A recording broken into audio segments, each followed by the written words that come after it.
This is contaminated water. And this is a simple laser microscope that I built.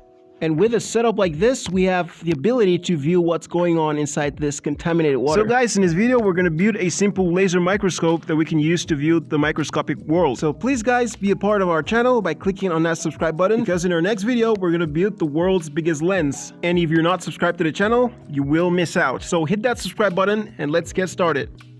And so guys, as shown here, a laser pointer is so powerful that it has the ability to project the microbes that are inside a water droplet. So guys, for this project, I bought a laser pointer and then I detached it from its main housing because I'm not going to be making use of the battery that's inside, because I will be using a 3-volt lithium-ion battery to power the laser. And then I use some tape to wrap onto the laser button so that it's gonna stay on as I connect the battery. And then I attach this plastic sleeve to the laser, and then I attach the laser to the stand.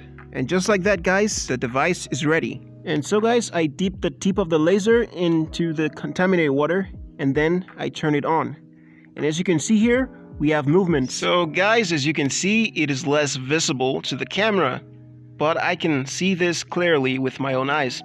So I'm gonna take it to a dark place so we can view this clear enough. And so guys, as you can see here, there's a lot of movement going on.